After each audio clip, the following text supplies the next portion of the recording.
सूत जी बोले, हे द्विजों, हे महर्षियों, ओमकार में जिस तरह से परमेश अमरेश्वर नामक ज्योतिर्लिंग की उत्पत्ति हुई उसे मैं प्रसन्नता पूर्वक आप लोगों के समक्ष कहता हूँ, सुनिए। किसी समय महाभक्ति संपन्न भगवान नारद मुनि ने गोकर्णेश्वर नामक शिव जी के समीप जाकर बड़े भक्ति भाव से उनकी सेवा की। इसके बाद वे मुनि श्रेष्ठ वहाँ से विंध्य पर्वत पर आए। वहाँ उस श्रेष्ठ पर्वत ने बड़े आदर के साथ उनको पूजा किया और कहा कि मैं सब प्रकार से पूर्ण हो और मुझ में किंचित मात्र भी घमंड नहीं है या न्यूनता नहीं है।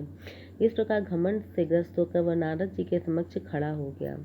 उसके इस प्रकार के अभिमान को देखकर नारद जी उसके अभिमान को चूर्ण करने के लिए लंबी श्वास ले के स्थिर है। तब विंध्य ने कहा कि हे देवर्षि, आप मुझ में कौन सी ऐसी कमी देखते हैं जिसके कारण आप दीर्घ निश्वास लेकर दुखी हो रहे हैं। यह सुनकर उस महामुनि नारद ने यह कहा। नारद जी बोले, हे विंध्य, यदि भी तुम में सभी प्रकार के गुण है, किंतु सुमेरु तुमसे भी ऊंचा है और देवगणों का निवास है, किंतु तुम पर देवगण निवास नहीं करते। सूत जी बोले, ऐसा कहकर नारद जी जैसे आए थे वैसे चले गए। तब विंध्याचल दुखी हो गया और कहने लगा, ओह मेरे जीवन को धिक्कार, मैं विश्वेश्वर भगवान की आराधना करूंगा, तब करूंगा। इस प्रकार अपने मन में विचार कर वह शिव की शरण में गया। वह प्रसन्नता पूर्वक वहां पहुंचा जहां ओंकारेश्वर शिव स्थित थे।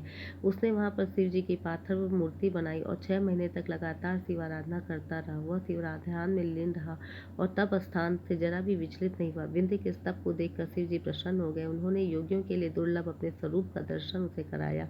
उसके बाद प्रसन्न हुए शिव जी ने उससे कहा कि अपने इच्छित वर को मांगो, मैं तुम्हारे तप से प्रसन्न हूँ। इस प्रकार से विंध्य बोला, हे देव, यदि आप मुझसे प्रसन्न हैं तो मेरा कार्य सिद्ध कीजिए, आप भक्त वत्सल हैं।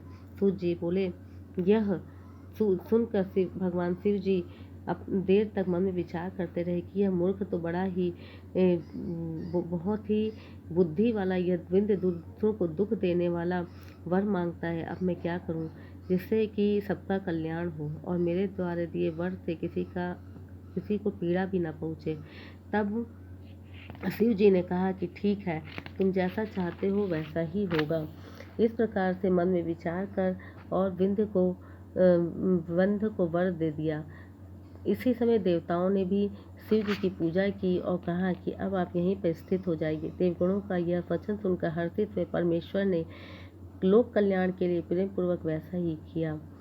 ओंकार नामक जो एक लिंग था वह 2 रूपों में बट गया। प्रणव में स्थित सदाशिव ओंकारेश्वर के नाम से प्रसिद्ध हुए और जो पार्थिव में प्रकट हुए वह भी परमेश्वर के नाम से प्रसिद्ध हुए। हे जो दोनों लिंग भक्तों को मनोरथ को पूर्ण करने वाले तथा भुक्ति मुक्ति देने वाले हैं। तब देवताओं ऋषियों ने उनकी पूजा कर उन विषध्वज को प्रसन्न कर उन अनेक वरदान प्राप्त किए। इसके बाद देवता अपने अपने स्थान को चले गए और हे द्विजों, विंध्य भी बहुत प्रसन्न हुआ क्योंकि उसने अपना कार्य सिद्ध किया और दुख का परित्याग कर दिया। हे द्विजों, जो इस प्रकार शिव की पूजा करता है वह माता के गर्भ में पुनः निवास नहीं करता और जो अभीष्ट फल से प्राप्त कर लेता है इसमें संशय नहीं है। सूत जी बोले, इस प्रकार मैंने ओंकारेश्वर